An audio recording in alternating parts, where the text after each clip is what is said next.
All information BD YouTube চ্যানেলের এই ভিডিওতে আমরা জানব কাপড়ের সাথে সম্পৃক্ত 10টি ব্যবসার আইডিয়া সম্পর্কে। তো চলুন জেনে নেওয়া যাক। প্রথমেই কাপড় তৈরি বা কাপড় উৎপাদনের ব্যবসা।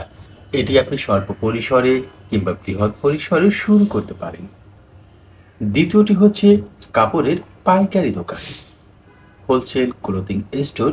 এই ব্যবসাটিও আপনি করতে পারেন, কারণ কাপড়ের চাহিদা সারা বছর একই থাকে। এবার ক্লোথিং রিটেল স্টোর, আপনি কাপড়ের খুচরা দোকান দিতে পারেন। এটি প্রত্যন্ত অঞ্চলে, শহরে কিংবা বিপণী মার্কেটগুলোতেও দিতে পারেন। এবার কাপড়ের শোরুম, এটি সাধারণত জনবহুল এবং উন্নত এলাকাগুলোতে দেয়া যায়। কাপড়ের শোরুমে দামি কাপড় বেশি দামে বিক্রি করা যায়। এবার ফুটপাতে কাপড়ের দোকান, গুলিস্তান এছাড়াও আপনি বিভিন্ন শহরে ফুটপাতে কাপড়ের দোকান দেখতে পাবেন।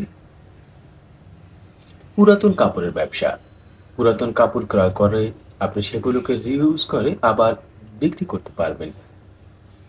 অনলাইনে কাপড়ের ব্যবসা, অনলাইনে কাপড়ের ব্যবসা কিন্তু বর্তমান সময়ে জমজমাট ব্যবসা। এবার দেখে নেওয়া যাক কাপড়ের প্রিন্টিং শপ, আপনি গেঞ্জি, টি শার্ট, বিভিন্ন ক্যাপ, জার্সি, শাড়ির উপর প্রিন্টিং করে বিক্রি করতে পারেন। থান কাপড়ের দোকান, বিশেষ করে সালোয়ার, পায়জামা এ জাতীয় পোশাকগুলো তৈরিতে থান কাপড়ের বিশেষ প্রয়োজন পড়ে। এবার পোশাকের মার্কেটিং ব্যবসা, আপনি সরাসরি কারখানা থেকে পোশাকগুলো ক্রয় করে দোকানে দোকানে বিক্রি করতে পারেন। এটি অনেকটা পাইকারি ব্যবসার মতো, তবে এক্ষেত্রে আপনি ঘরে বসেও এই ব্যবসাটি করতে পারবেন।